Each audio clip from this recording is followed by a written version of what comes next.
Page in your handout is the links page, which you'll hear me refer to. And those are really, I think, really important links and URLs that I will talk about a lot of them. The first part is just, of course, how you register to vote, which a lot of you may know this, but it's really good information to have. And then the top two bullets of this bottom half, these are legislative updates, and you'll find out why that's important when we get the RTS training, and I'll talk about that too. And there's lots of other stuff in there, and explore those, because when I started 2 years ago, I didn't know almost any of what I'm talking about today, and I just decided I had to know, and these are the sources I used to find it out. I am not ashamed to be humble here, because every time I have given this talk, I have learned more from people who are really, really knowledgeable and have been incredibly nice to me. Okay, so let's talk about the Arizona legislature. The 54th legislature opened yesterday, just so you know. Now, there are 30 legislative districts in Arizona, and if you do not know what legislative district you are in, on the back page of the links page, there is a screenshot of a voter registration card, and you can see, you know, there's your U.S. House of Representatives, there's your LD, your state LD, et cetera, et cetera. It's a good source of information, all in one place in your wallet. There's an odd thing, one of many odd things about the Arizona government is that we have what's called multi-member constituencies. So that means that in each legislative district, the same group of voters vote for one senator and two representatives. Unlike the federal system where you have the Senate, you know, a Senate district, and you have many representative districts inside that Senate district. Arizona is really odd this way, and I don't have my exact numbers of how many states have this, but I think it's only like 6. The Arizona legislature, the entire legislature, is up for re-election every 2 years. This is why I am very optimistic about this We the People thing, because we get a crack at them every 2 years, which means they are always running, and they always want us to like them. So they're vulnerable. Legislators are term limited to 8 consecutive years in office, which is 4 terms, but they can run again after 2 years or run for the opposite house than the one they just. So they can be in there for years. Now, luckily, Senator Jay Bradley's one of those, but there's others that they're in there forever, it seems like. So with our 30 legislative districts, there are 60 reps and 30 senators. And every state senator and rep is assigned to one or more committee. And if you go to azleg.gov, you can see what the committee assignments are. The Senate, just like the U.S. Senate, the Senate confirms or rejects gubernatorial appointments. That's just by the way. And again, your voter ID card tells you what LD you're in. The Pima County Recorder's Office, which is also a link on your page, because we live in a very populous county, we've got like 21st century kind of recorder's office, because you can go to the recorder's office, you can put your name and your either driver's license number or your voter ID number in, and you can see many things. You can see all what districts you're in. I don't think it has actually your JP, your Justice of the Peace District. I mean, that's just tribal knowledge, I think. But it will tell you when you voted, which elections you voted in. It'll say what whether you're on the PEVL. It'll tell you a lot of things, which is great in case you've forgotten. Did I sign up for PEVL or not? It will tell you. And it will also tell you when you have mailed in your ballot if your ballot's been processed, which is pretty cool, because in Cochise County, they're not at all automated like that.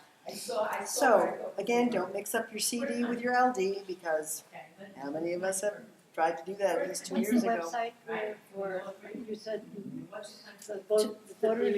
Pima County Recorder's Office, and it's on your link. It's on your links page. Okay.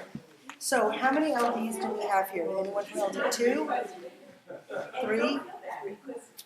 4? That's a little joke. 4 or 14? Oh, no. We're working on that. 4 goes over as far east as...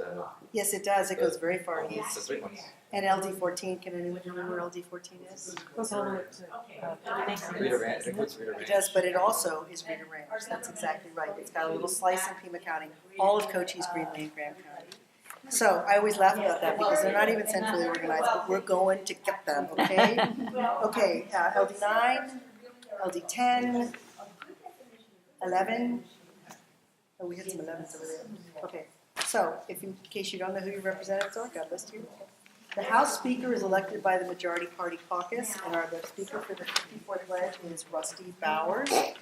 We all listened to Rusty Bowers give his maiden speech yesterday. The Senate President is elected by the Senate, and this year it is Karen Fann is the Senate President of the 54th pledge.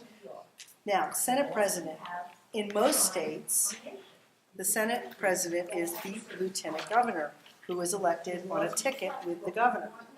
We are one of, I don't know how many states. I got all these numbers, but they're in the other part, you know, and this is just my shortened version. So instead of a lieutenant governor, if the governor were to, I don't know, die, be impeached, whatever, who becomes governor? The Secretary of State. And it's just that Secretary of State have to be the same party as the governor? Why, no. And so we can only vote, right? So I'm going to tell you. Or hypothetically, the governor would be appointed by the president to be the Secretary of Homeland Security. Just for example. Hypothetically. I mean, just hypothetically. So this is my fun fact. I'm going to dip into the executive branch for just a moment because I love this fact.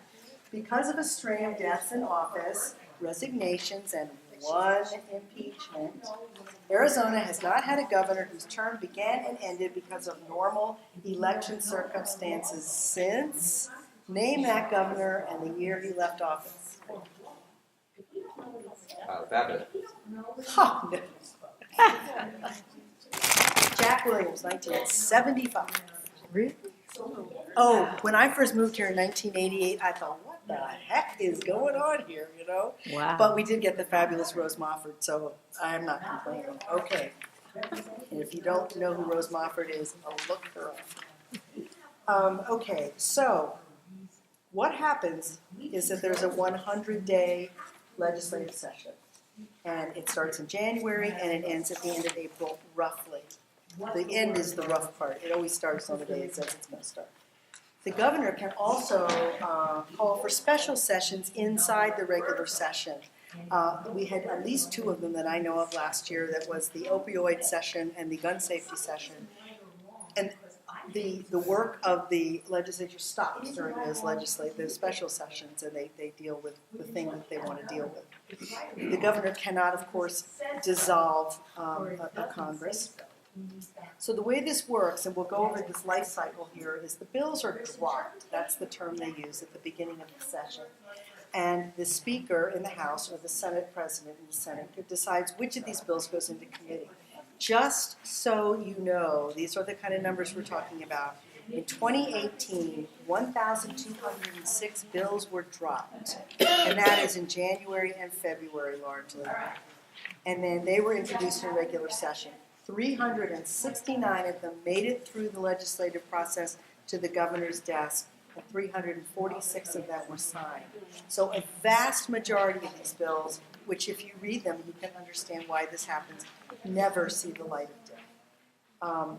So the Arizona Legislative Council actually writes the bills, and so even though our legislators are part-time legislators, during the summer and the fall, they are working on legislation. You can decide you want a bill about something. You can go to your legislator.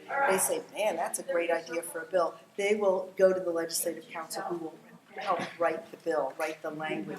This goes then through the summer and fall. So in 2019, the House has the Republicans have a very slim majority. It's 31 to 29. This means that it takes one absconding Republican to kill the majority. In the Senate, it's a little greater, but not much. It's 17 to 13.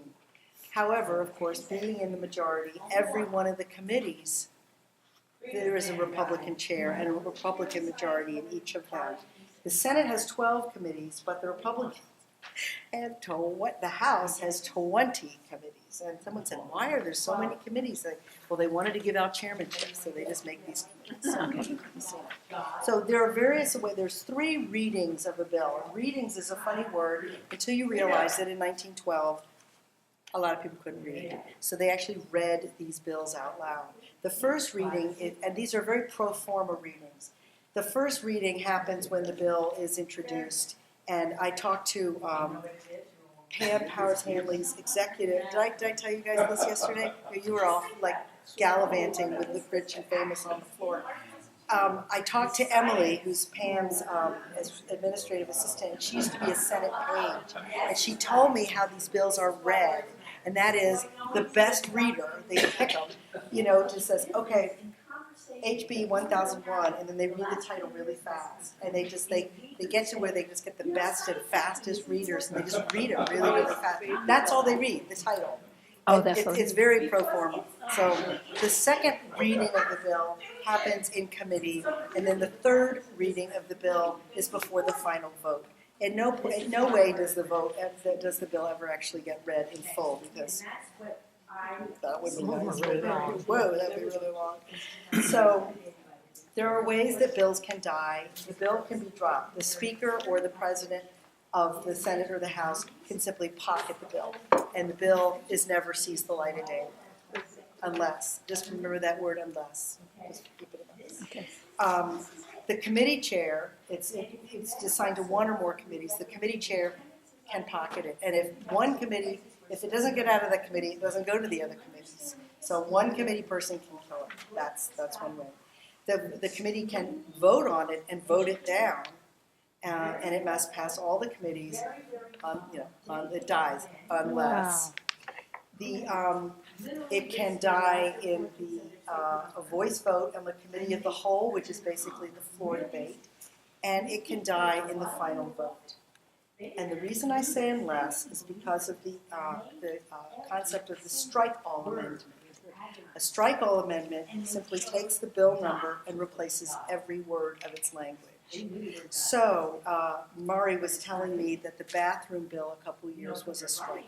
So it starts out being something like, don't feed onions to cows, let's make this, look, that gets pocketed, that never sees the light of day. But suddenly that HB 1068, let's call it, suddenly reappeared towards the end of the session into the transgender bathroom bill. Past the committee, right? I mean, it can be passed. Oh, yeah, I mean, it can, any place it dies, it can then also, Yeah, it's got to go back through the committees, but strikers move very, very quickly. So if you're reading, all right, so I'm getting ahead of myself, because what I want to tell you guys about, I'm going to keep going on the life cycle. When and if the bill gets out of committee, it's voted on. Both houses must pass identical versions of the bill, and then it is sent to the governor. And the governor has three choices. Within 5 days, the governor can sign the bill into law, he can veto the bill, or he can do absolutely nothing, in which case the bill becomes law without his signature. Oh. And he would do that for cases of, political expedience, perhaps, plausible deniability. So, how do you keep track of all these 1,200 bills? Yes, sir. I'm wondering if there's a procedure in the U.S. House. There's a procedure called a discharge petition. Do you know if an equivalent thing? The discharge petition gets sent out of committee without. It discharges it from the committee if the committee chairman is being a jerk. And I have not heard that is a thing they can do here, and I know that the House tried it. It was at the Senate or whatever tried it last year in the federal system, and it didn't work. What's happened about 20 times in 200 years? Yeah, exactly In the right. federal system. But No, I knew I'm it. not I talk sure. about it in my federal talk, but I was not aware that was something that could happen in Arizona. Okay. Now you threw me off. How do we keep track? What- How do you keep track? Well, how do you keep track? Okay, so one way you keep track is these legislative updates. And there are several organizations that will give you a legislative update. And when we hear about RTS, we're going to hear more about these legislative updates because one simply cannot keep track of this on your own. So there are two that I suggest, and they are the first two bullets here in the second part of your links page. One is civic engagement beyond voting. Now that's a very progressive group of people, and I don't know if a moderate Democrat, is there such a thing? I guess there is. A moderate Democrat might not agree with everything, but they put links in. If you want to say, well, that sounds interesting, but I'd like to read more. There's often places where you can read more about this issue. You don't just have to take their word for it. Another one is the ujaz.org, which is uujaz.org, which is Ann Schneider, who is somehow I'm not sure. Unitarian Universalists, exactly. Again, a very social justice oriented. I know that the Sierra Club sends out a legislative update, and I'm sure many other widely spread organizations will do this. There's no way any one of us, not being up there and not knowing the ins and outs of this, could really keep up with this on our own. So at a certain point, we have to make a leap of faith among these groups of people we do trust to tell us what's coming up. So what happens with these legislative updates is I'll just take the civic engagement beyond voting. You get it on late Sunday night or early Sunday morning, and basically it tells you what bills are in committee that week.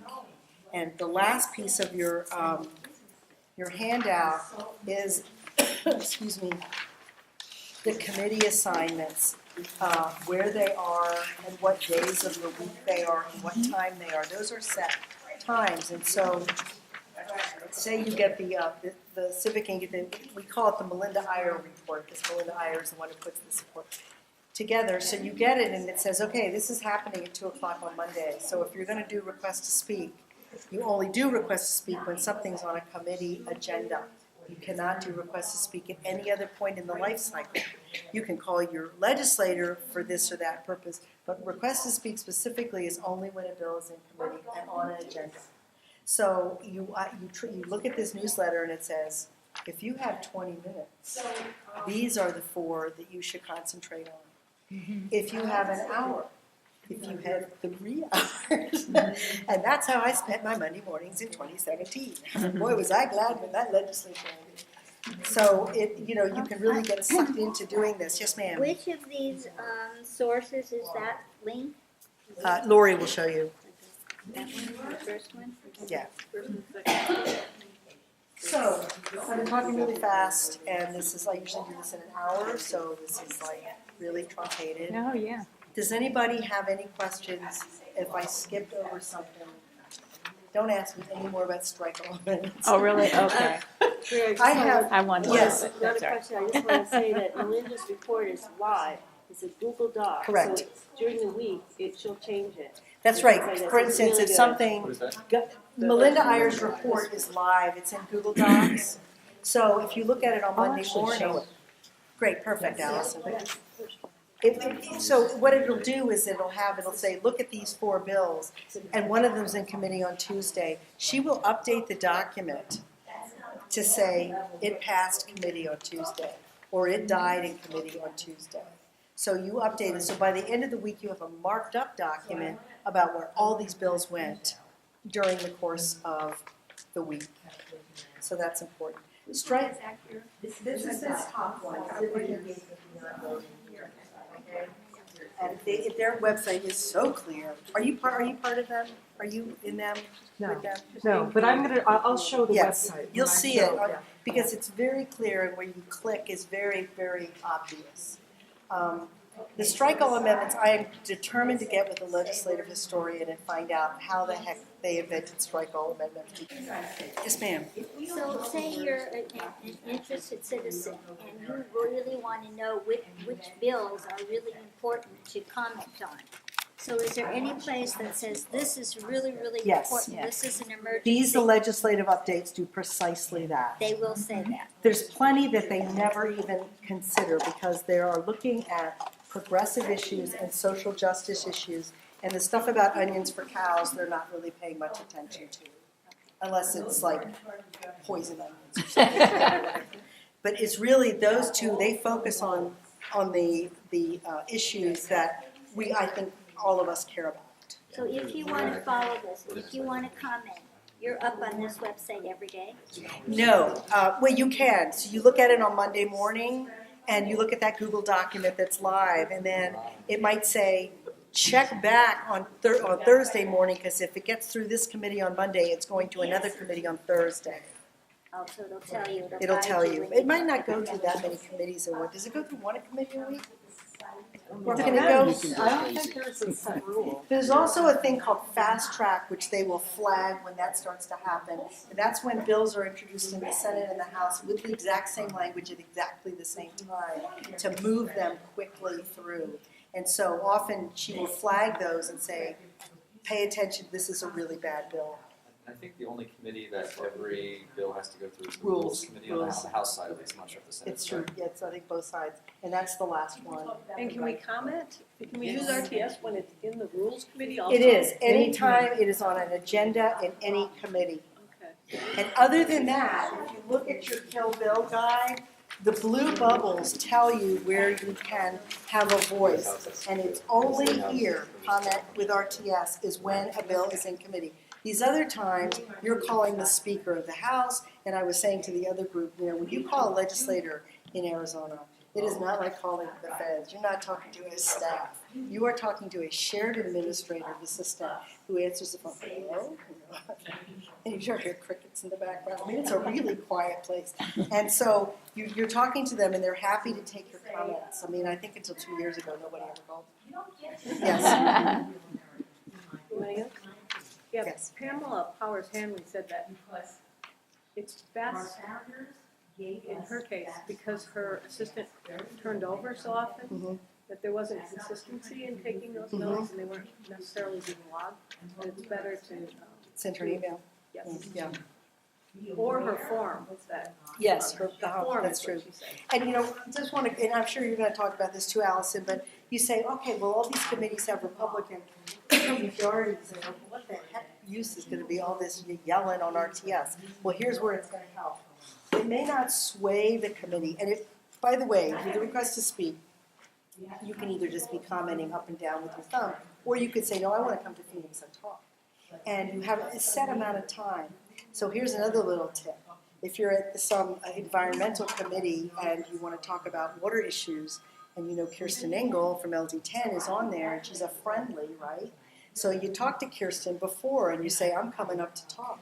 So you have your 2 minutes to talk. But if Kirsten keeps asking you questions, you can keep on talking. So there's some strategy there if you're really going to go to Phoenix and talk in committee, is that there's ways of getting more of a platform than you would. Yes, sir. I was going to add to that. As a litigator, I can say that another strategy, this is a little bit more strategic, but to say you can try to goad the legislators to say things in the session that might, because if it's going to pass anyway, put something on the record that you can litigate later. So for example, SB 1070, right? Like SB 1070, a big part of that litigation was finding documentary evidence that their intent in their heart of hearts was racist, right? But if you can get them to say little things, Yeah, that's good, yeah. And just one more, can I say one more thing? The other thing is you think, okay, so you've made these comments and you've swayed nobody. The Republicans all, are still passing this disgusting bill or whatever. So when you get to the floor debate, our Democratic legislator can say, this bill is a dog's breakfast of a bill, and there's 4 people on RTS who like it, and look, 700 people who think it really sucks. And so that helps, and also bills come back again and again and again.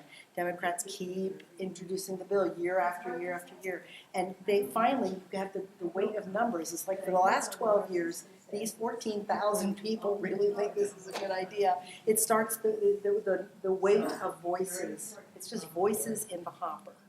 I heard one of the legislators asked to read all of the names in opposition for a bill one time. I can't remember what bill it was, sorry, but and in that committee they decided not to, and they actually ended up shutting the bill down. So I mean, because there was hundreds of names. It's weight of voices. It's We weight help of our voices. legislators. Yeah. When they tried to dink around with the districting commission, that was great. There was like 900 names on there.